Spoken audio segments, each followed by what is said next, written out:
The Illuminate Arts and Faith Conference in Chattanooga, Tennessee wants to help you find your tribe. Do you get way too excited about quoting Wendell Berry or C.S. Lewis in conversations with coworkers? Does your Spotify playlist include hymns, a little jazz, and a whole lot of Andrew Peterson? Join your tribe at Illuminate March 31 and April 1 for education and inspiration from speakers Russ Ramsey, Douglas McKelvey, John Hendricks, and others. Find a complete list of session topics and ticket information at southern.edu/illuminate.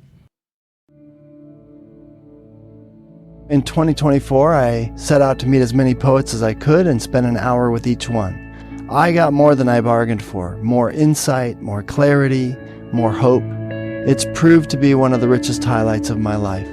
17 writers, 17 deeply human conversations that made me sit up and pay attention. Franz Kafka once said, if the book we're reading doesn't wake us up with a blow to the head, what are we reading for? A book must be the axe for the frozen sea within us. And that's what I hope this new book will do. I hope it wakes us up, my friends. I hope these conversations will be the catalyst for something to be reawakened, re-enchanted, and reinvigorated. It's called An Axe for the Frozen Sea, Conversations with Poets About What Matters Most. I'm Ben Palpin, and I hope you'll come and listen in as I spend a little time with poets like Lucy Shaw, Malcolm Guite, Dana Gioia, and Lee Young Lee. Pull up a chair at the table as we dig into what it means to write well and to live well. An Axe for the Frozen Sea is now available from Rabbit Room Press. Visit the store at rabbitroom.com, or better yet, ask about it at your favorite bookseller.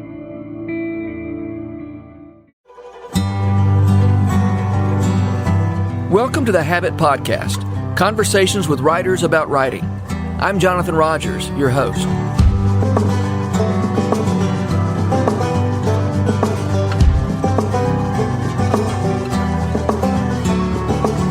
Harrison Scott Key is a memoirist and humorist. That is to say, a writer of humorous memoirs and a professor of English at the Savannah College of Art and Design. He's one of the funniest writers out there, as you'll see if you read his memoir, The World's Largest Man, or his columns for the Oxford American. His most recent book is Congratulations, Who Are You Again? Southern Living put Harrison on their list of the 50 best-dressed Southerners, a fact that seems especially perplexing if you've ever seen a picture of him wearing clothes. Harrison Scott Key, thank you so much for being on the Habit Podcast. I appreciate you making time for us. Man, I'm happy to be here. This is very exciting. I think I've known about this for a long time, and we've been talking about this for a long time, so glad we're doing it. It's finally happening. You are a memoirist. Yes, that is one thing I am. Why do you use such a pretentious and Frenchy word to describe yourself? Because I want people to hate me. Okay. Is it working? Well, I don't know. They hated me before. Now they really hate me. Writing is, it's all these choices about what you call yourself and how you're categorized have as much to do with marketing as with reality. Yeah, right. I'm a memoirist because I've written 2 memoirs, so I think that probably is acceptable and totally fine. But you always get worried, like, well, if you're a memoirist, why, will they ever let you write a novel? And if they do, yeah, right. When I say they, it's like, the gatekeepers, your agent, your editor, then are they wanting it? Do they want, like my agent, she was like I'm working on a 3rd book now, and it's kind of memoiric. It's autobiographical, but it's not about me. It's not about like a life journey that I've gone on or anything. Uh-huh. But I'm a character in it because it's really hard for me not to be a character in anything that I write, because that's just my that's my MO. I'm right. Like I'm processing whatever has happened, and so it just seems. Every writer has to find. Every writer has to find their way into telling a story, and mine has always been, listen to this thing I did, Yeah. Which, it is absolutely the mark of an egomaniac, and that's totally fine. I'm more entertaining than most egomaniacs, so I can. But my agent's like, please don't write another memoir, please don't. I'm like, but I'm a memoirist. That's what all the podcast interviewers are telling me. She's like, well, just so I've also written a screenplay, but I don't think anybody's going to call me a screenwriter. I mean, people call me a humorist, and I used to look down on that because it sounds like, I don't want to be like Louis Grizzard. Like, I don't want to be that guy. Yeah.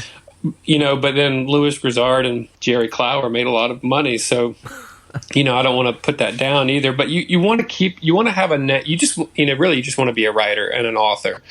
But whatever they call you, they got to put you somewhere in the bookstore. And if people, if they put me in the local author section, and then I'm introduced as a local author, like, that's fine too. Whatever works. I have, for whatever reason, that the word memoir bothers me. Again, probably because it sounds so Frenchy, but yes. I've tried, calling it memory and things like that, because I assume memoir is just French for memory. I think. Yes, it is. But for whatever reason, that doesn't quite work. I'm going to the memory section of the bookstore. Right. I'll be back in a few minutes. No, that's not pretentious at all. Yeah, right.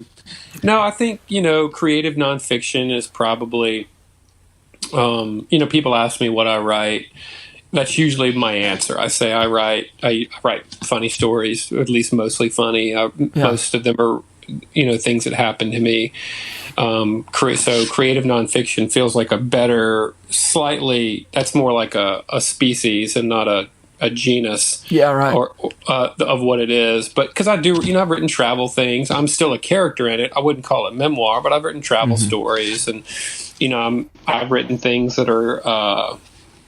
Almost newsy type articles, like, let me tell you about this thing. So it's not really a life journey, but I'm still I'm talking as Harrison. And so I tell people I write mostly creative nonfiction, but there's no, like, a creative nonfictionist is not a word. Yeah, right. So I've read both of your published memoirs, by the way. I loved them, thought they were great. I want to hear about what you wrote before you had sort of found your legs.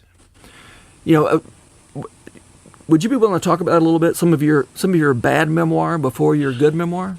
Oh, absolutely. It's all terrible. That's why you haven't read it. If it was good, you'd have read it. Yeah, right. I think, telling your story, it's so hard, man. It is so hard to figure out, to step outside of yourself and your own ego and your own experience and figure out a way to tell your story in a way that connects with other people. And so you're just naturally gonna claw and scrape at it. And, it's like, I tell people, I tell students especially who want to write, like, think about your first 2 or 3 times you kissed somebody. It probably makes you wince a little bit when you think about what you probably did. Like, I stuck my tongue so far down this girl's throat. At one point, I thought she was making sounds of pleasure. I think I was killing her. And this was, I think, maybe in like 8th or 9th grade. So that's what it's thinking back to some of those things I wrote before I published my first book is definitely that same feeling. Like, I was just grasping, looking through a glass darkly a little bit. And I'll give you an example of what that means specifically. So let's take, because I still have the notebooks of some of the things I wrote before I really started to get things published. I did publish, I don't know, a lot of things before I got an agent and really started working on my first book. So I had some, quote, good things that are out there that haven't been included. But my first attempts at memoir, or at least first really dedicated, committed, earnest attempts, were in, between 2003 and 2009. Okay. That's when I was really learning my voice. I really started writing what ultimately became my first book, The World's Largest Man. I really started writing that from 2010 or 11 to 2014. I was trying to write it before, but I didn't quite get there. So, for example, I've got this notebook in my closet that has an early version of some of the stories that ended up in World's Largest Man. And the problem with them is that they lacked a sufficient awareness of what was really happening in the story. So there's they tell you, I think this is a Vivian Gornick trope. She's a memoirist as well. The idea of when you're writing memoir, you have to distinguish between the scene and the story, or between, a better way of saying this is you have to distinguish between the anecdote that you're describing, the thing that happened, and then the real transformation that happened as a result of this anecdote. And so that's the story. So like when I look back at those older memoirs that I wrote, memoir essays and things, I was just trying to tell a funny anecdote. I was trying to describe the time I killed my first deer, or trying to describe the time that I, was duck hunting and dropped my gun into the water, and how this resulted in basically my ruining Christmas for my entire family. And so if you're just focused on the anecdote, that's like the kind of thing you tell around the campfire or sitting on the front porch. Like, let me tell you about this thing. It's an interesting story. It has a lot of twists and turns. It's usually funny or surprising, but you're not going to go too deep into what it really meant. So in those early memoirs, that's all I was doing. I was saying, like, well, this one time, this happened, and then this happened, and then this happened. And isn't that crazy?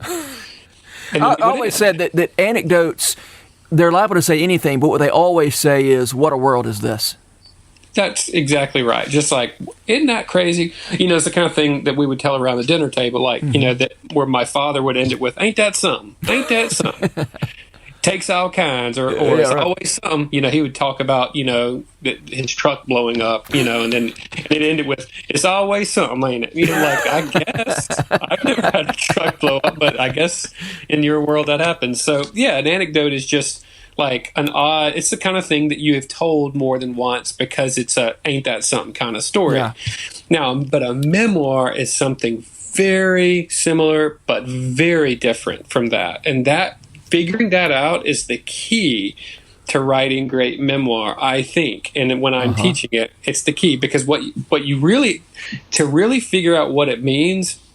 So first of all, it's a good anecdote worthy of consideration because you've told it multiple times.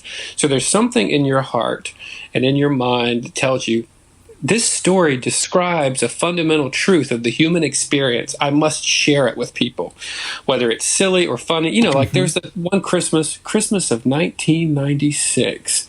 I slept in a small burro trailer between a fireworks tent and a brothel, because I was the manager of the fireworks stand. And I carried a pistol and a shotgun around, and I sold bottle rockets to hoodlums and Johns and prostitutes and men on the way home from work. And like, that's an anecdote. Like, I can tell that story sitting on a porch, and if I'm really feeling it, I can really draw it out for 10 or 15 minutes. Yeah. But, when you're telling an anecdote, if it gets too serious, it ruins the anecdote, right? Right. Like, the listeners just are like, whoa, we're just talking about how life is crazy. You can't be talking about your relationship with your grandfather and how that resulted in your, becoming a homosexual and your leaving your wife. And so a memoir takes that anecdote and it says, why? Why were you operating a fireworks stand at Christmas? You couldn't even go home. Why did you choose? So then it's like, I chose to, I was a senior in college. I chose to operate that fireworks stand for some pretty basic reasons. I needed some money, and I didn't want to work during the school year because I was in a play that required a lot of work and rehearsal and things. And I thought this is a great way to make, $1,500 in 2 weeks, which was a lot of money to me in 1996. And it's still a lot of money. Yeah, right. But the real reason is, I think I was trying to say, I don't want to be with my family right now. That there's something about, I knew my father would want me to hunt. I knew my mom would want me to cut my hair. I knew that questions about my changing theology and my changing beliefs about the world would become the topic of conversation. So a memoir goes deeper and asks those questions that animate the anecdote. They're already there when you tell the story, but they're under the surface. A memoir really looks at why that happened who you are now versus who you were when the anecdote happened, how it changed you, how you're different now. Yeah. So maybe this is really a story about Christmas. Maybe it's not a story about fireworks stand at all. Whereas when I just tell the anecdote, it's a fireworks stand anecdote. Does that make sense? Yeah, sure. I think it was Eudora Welty who said, think about what you don't know about what you do know. And yes, and I think that's how you get from, that's one way to get from the anecdote to the underlying story that you're talking about. And you don't think about those things consciously a lot. And the therapist or the person in therapy, the memoirist, the novelist, do think about those things. Yeah, I often give writing students an assignment of basically writing an anecdote. And then they think the assignment's done, and then I sit them down and say, now I want you to think about what you don't know about that story. Because you tell these stories over and over again, and you think you know them. And in the process, you stop even thinking about what, you close off the possibility of even thinking about what they mean, unless you really try to do that work. And that sounds like what you're talking about here. Somehow digging into all these things I took for granted about that story. How do I get to the next? Where they fit. That's a good assignment. That what do you not know? Because that's where the questions come from. Why did I do that? Why did that happen? I mean, that's what a good therapist can. And I used to hate that link between therapy and memoir. But there's very much a link. Yeah. Because the link is about interrogating why the heck your life is the way it is right now, and you can often it's usually. You come up with a hypothesis and not necessarily a completely provable theory about why your life is the way it is. Mm-hmm. Yeah. You're always hedging. You're always like, I think that's why I did that. I think that's why my mom, I realized, don't worry, I'm not going to let my mom listen to this. I think I was talking to my mom, and I think that she, on some level, feel like, so she asked me all that. So we went to see the Nutcracker with my wife and daughters, and my mom and I saw the Nutcracker a few days ago. And after it was over, my mom turns to me. She's insane, and she turns to me and she goes, "Why didn't you ever learn to dance like that?" And I thought, my wife looked at my mom like she had asked if she could be a unicorn for Halloween. She looked at her, and I was like, "Mom," I said, "Mom, I don't know what is wrong with you right now, but why would what makes her think that I wished I could have become a ballet dancer?" I mean, it's one thing to say she knows I play the drums. If we saw a great drummer and she goes, "Do you regret not, choosing that as a career?" I get that, but ballet. And so for the rest of the day, I would ask, I'd stop and go, "Mom, why didn't you ever teach me how to play the hammered dulcimer when I was younger?" And she kind of looked at me funny. And then a few minutes later, "Mom, why didn't you ever let me dig a well in the backyard?" And she's like, "Why are you saying that?" But so here's the point, is that I actually think that my mother feels guilt for not seeing my creative side more clearly when I was younger, and letting my dad sort of run roughshod over my life. Which, of course, if you've read the books, you know that story. Yeah. And I think that I think those questions are her way of saying, I wish you hadn't been 25 before you realized you should be doing something creative for a living. And so that's what memoir does. Memoir says, why is she always doing that? So So the anecdotalist is the stand-up comedian, right? They're telling the funny thing and letting the truth of it just kind of exist quietly, invisibly. Mm-hmm. But the memoirist goes one step further and says, I think my mom is doing that because she has guilt. Maybe she doesn't. And my mom is perfectly free when she reads, if I wrote that in a story, or if she listens to this podcast, she's perfectly free to take me aside or at the dinner table in front of everybody and say, why did you say that? I don't think that's why I'm doing it at all. And that's okay. The memoirist has to be comfortable with other people contesting their hypothesis about the family or about their experience. And as long as you're comfortable with that, you can write whatever you want to write as long as you think that it's a sound hypothesis. Yeah, that's great. And she can write her own memoir if she wants to. I've told her that she should, and that nobody would buy it or read it, but that I would support her in that life goal. I'm just kidding. But this connection between memoir and therapy really is interesting, and anecdote is kind of a middle ground. I mean, between it doesn't. Yeah, it's not memoir. It's sort of the raw material for. Well, if we're putting it in terms of therapy, I mean, it's the raw material for the counselor or the therapist to say, "Tell me more about that." Yes, totally. I know my wife and I went to marriage counseling for a little while, and one of the issues that came up is, why am I always trying to tell anecdotes instead of talking about my feelings or whatever? Mm-hmm. And the counselor he used a phrase that I use on a regular basis ever since. He says, he told my wife, he's telling these are sad stories told for laughs. Mm-hmm. Which I thought about all the time when I was reading The World's Largest Man, by the way. These are sad stories told for laughs. That would be a good subtitle. Yeah, right. I did a series of interviews for the Rabbit Room website in which I would talk to performers, mostly performers or artists of various kinds, about their most spectacular humiliations. Yes. And it was called Sad Stories Told for Laughs. You're a humorist. You're interested in you tell funny stories in a way that sort of that's shooting for some truth beyond just a funny story. Yeah. I think that's kind of you to say. I mean, that's definitely something I've tried to do. I wasn't always trying to do that. I didn't really understand. I mean, I think I would have. I took an aesthetics class in college. I understood that, that truth was something good to want out of art. Maybe not propositional truth. Mm-hmm. At least not that sort of propositional truth that can be disputed. Yeah. And I mean, a higher sort of propositional, a hyper propositional truth, maybe.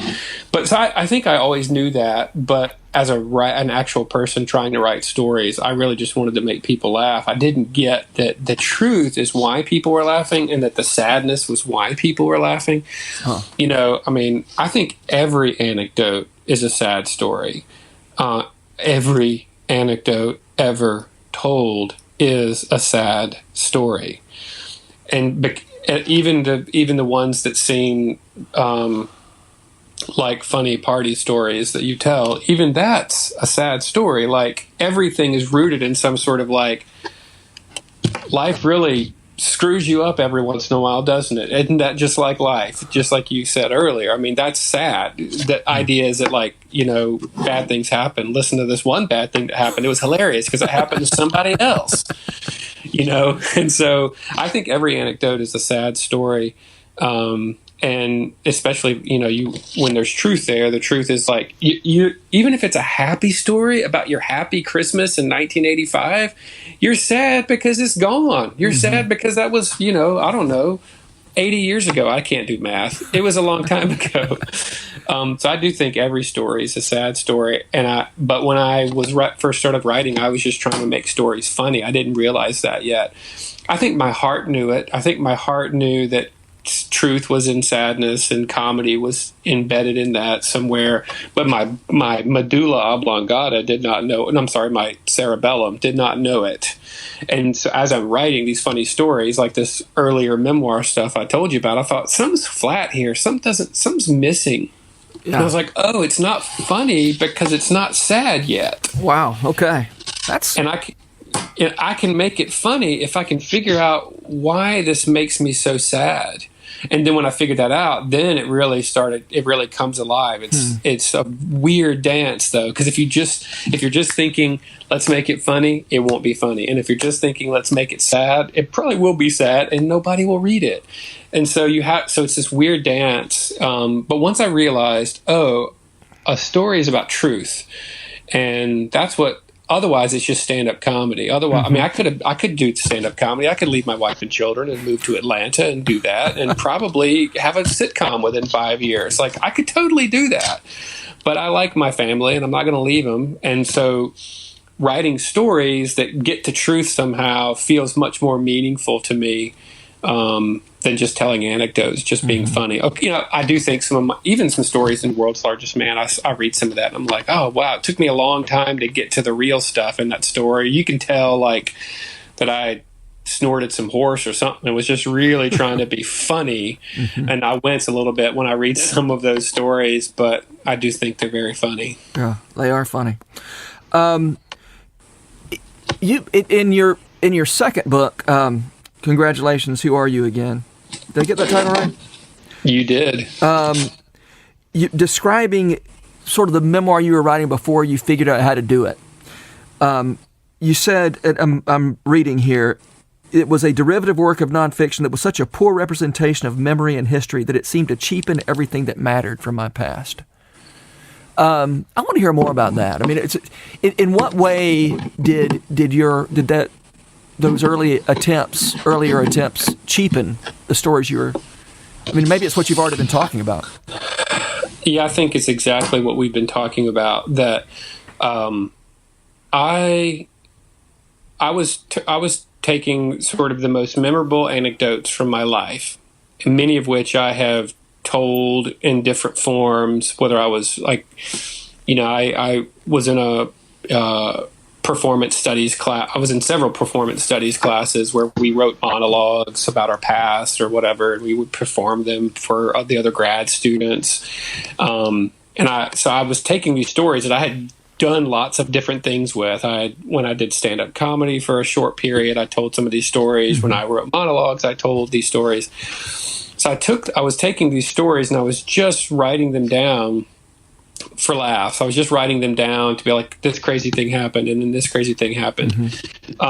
But when I'm not there, I mean, if I'm telling the story in front of 5 or 10 people, you know, I'm pretty animated. I do funny voices. My facial expressions, my physicality, I'm, you know, fairly good at capturing the attention of most everybody in an audience. There's always a lot of people who don't want to hear me talk and would love me to shut up, and that, as in any group. But that's all I was trying to do. But then I realized when I'm writing the story, I'm not there to do the funny voices, to enchant, to get loud and get quiet and be a preacher at revival. So I was really trying hard to put all that in the words. And what happened was, the thing that, quote, cheapened everything about my past is that it was just like a clown show. It was a total burlesque of anything resembling truth.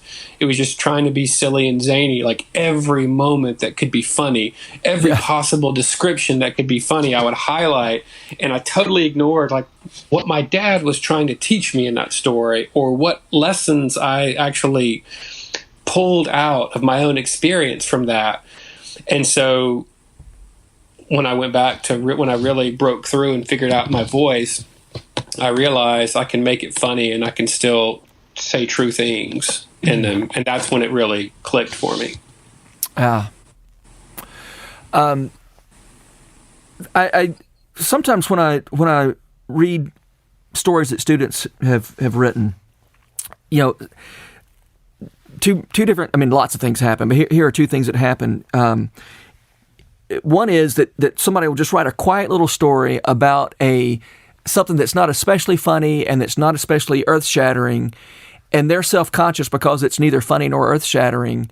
But as it turns out, the very fact that they wrote it at all dignifies the moment. The fact that they let a small moment be a small moment and didn't feel the need to inflate it or exaggerate it or whatever.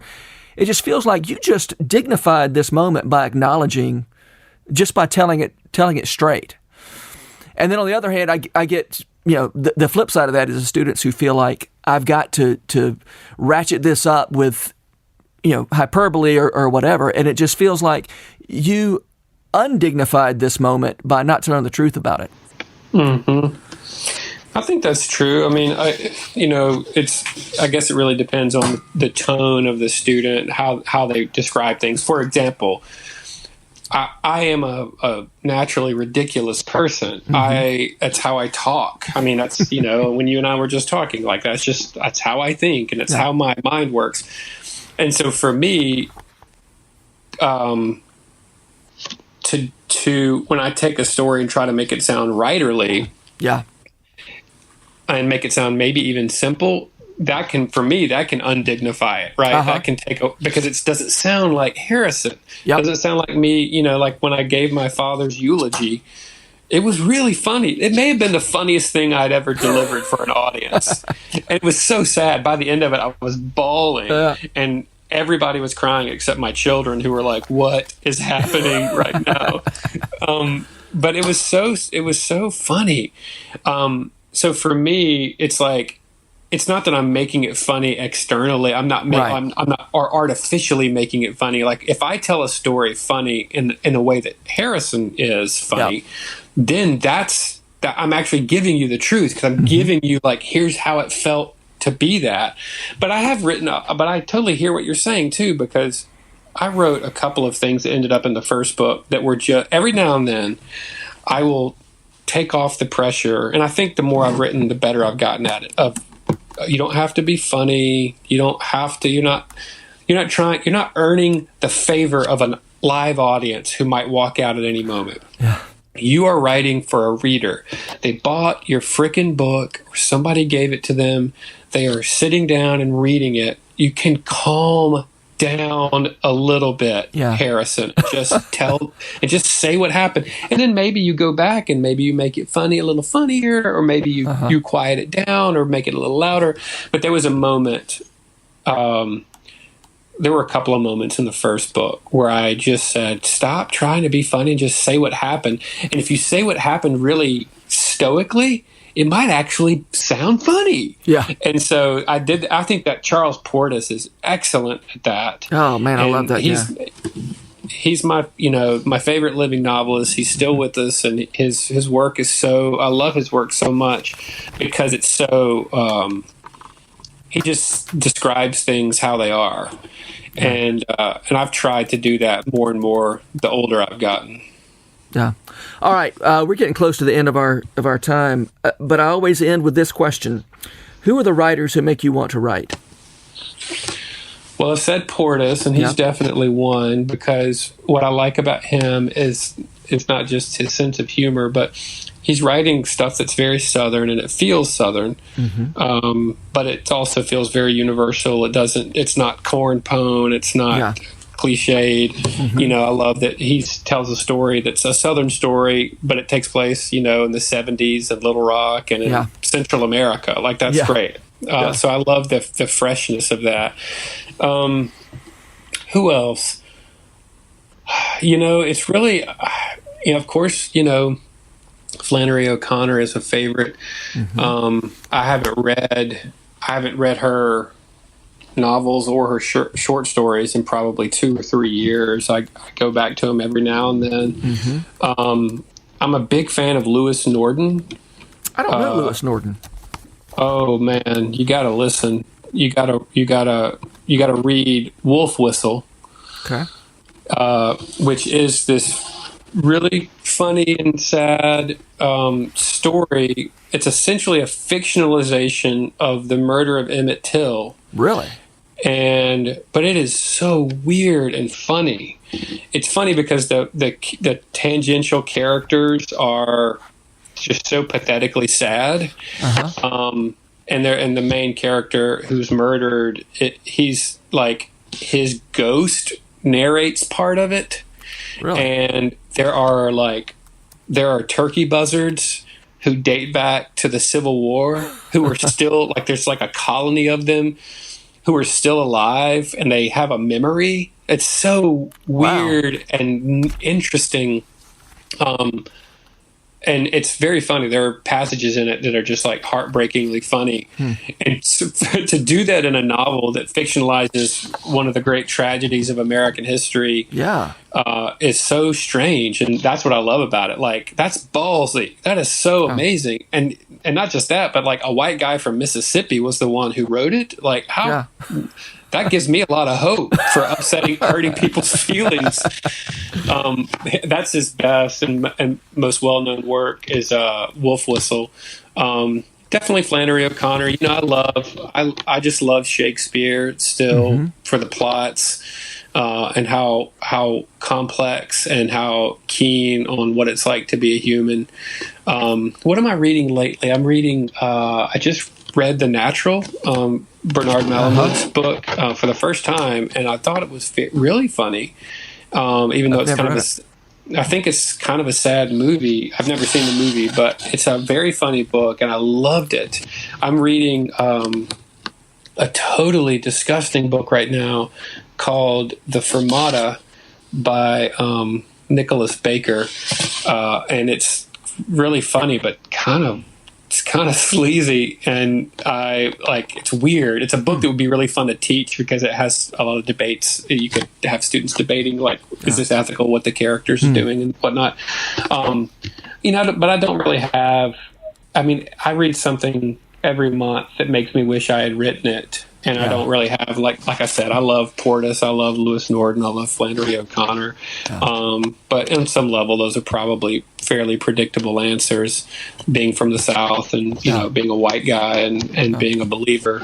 Totally predictable. But I love getting anything that I read that casts a spell over me and makes me stop thinking that I'm reading a book and just puts me into the mind of a character. Man, I love it. I hope I will do that long after I've stopped writing. It's like getting extra life. It is. It sure is. Yeah. All right. Well, Harrison, thank you so much for being here. This has been a lot of fun. Thanks, man. I appreciate your questions. I hope we can talk again soon. Let's do it. All right. The Rabbit Room has partnered with Lipscomb University to make this podcast possible. Lipscomb has graciously given us access to their recording studio in the Center for Entertainment and Arts building.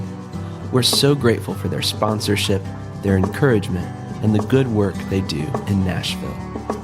Special shout out as well to Jess Ray for letting us use her song Too Good as part of this podcast.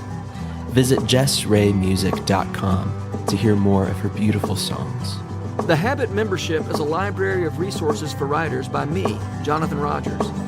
More importantly, The Habit is a hub of community where like-minded writers gather to discuss their work and give each other a little more courage. Find out more at thehabit.co. This podcast was produced by The Rabbit Room, where art nourishes community and community nourishes art. All our podcasts are made possible by the generous support of our members. To learn more about us, visit rabbitroom.com, and to become a member, rabbitroom.com/donate.